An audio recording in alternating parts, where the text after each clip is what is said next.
Hi, this is Casey Luck, and today I'm going to read from my most recent release, What the Heart Sees.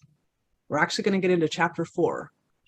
The first part I'm reading is about Sage. She is a 29-year-old woman who has lost her vision after a car accident. The second half will be about her love interest, Julie.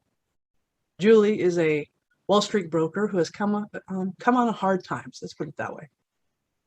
So this is chapter 4. Even without the ability to see the view clearly, Sage knew when they reached the portion of the coast trail providing an overlook of the famous Cook's Beach. The shoreline was a carpet of sand beneath a rocky outcropping of hard volcanic basalt. The land, federally protected against development, bordered on her family's property, and she visited the overlook many times over her childhood. The roar of the ocean as the water pounded the rocks helped her remember the white spray of foam lifting into the sky 10 feet or higher. Dazzling against the backdrop of a blue sky and the blue-gray ocean. Far in the distance, a lighthouse sat on the point of a jutting land spur. The tower was white, with a red roof, matching the small lighthouse keeper's house as its base. The facility was no longer in operation and only lit on special occasions, but it didn't mean the place wasn't popular. Tourists came from all over the world to photograph Oregon's lighthouses, and that one was a highlight. Visitors could also rent the lighthouse keeper's house, which became a bed and breakfast years ago. The entire scene was burned into Sage's memory, as she not only saw the site hundreds of times over the years, but she started to draw it at an early age.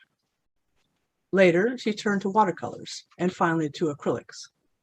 Although she often drew horses and parts of the evergreen forest, including the giant cedars growing on the property, that view of the ocean with a lighthouse as a backdrop were the paintings that made her semi-famous. One painting in particular won county and state fair prizes and was later a featured piece in a gallery in Portland.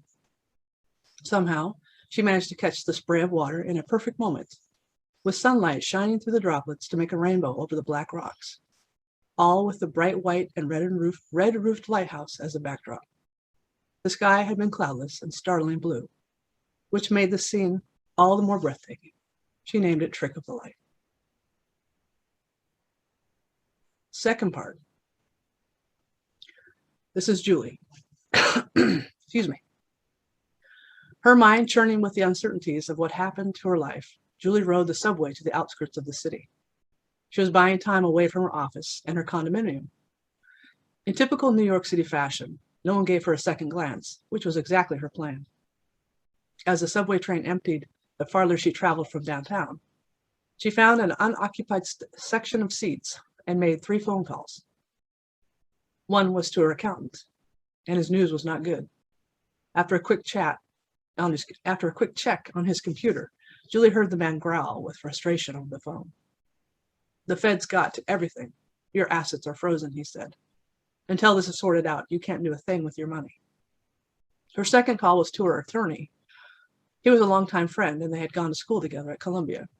She even occasionally went to his house in the suburbs for things like Super Bowl parties. He had a cute family, but she never envied him. Kids and a wife were not her style.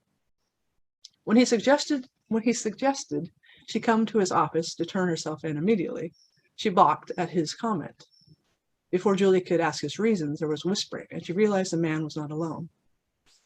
They've gotten to him already, she thought, and had no doubt the man was giving her advice under duress.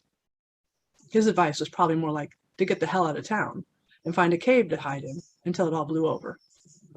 The thought he was in trouble made her sick to her stomach, and she hung up quickly, wondering how long she could use her phone before they traced her on GPS. Her third call was to the bank. She'd been smart enough to have multiple accounts to diversify her funds, even though her advice to her clients was to invest heavily in stocks and other high-risk options. She was conservative by nature. There were certificates of deposit, bonds, low-yield but very safe mutual index funds, and the like. Once again, she learned the Feds made it crystal clear. Her accounts were frozen. In fact, her credit was frozen too, and he advised her not to try to use her credit cards. In fact, avoid banks altogether, he advised. Almost worse was his tone. Cold. Julie realized he had passed judgment on her already and thought she was a fraud. that's it. That's a wrap. I hope you enjoyed it and you're also enjoying this indie weekend. And I will talk to you later. Bye.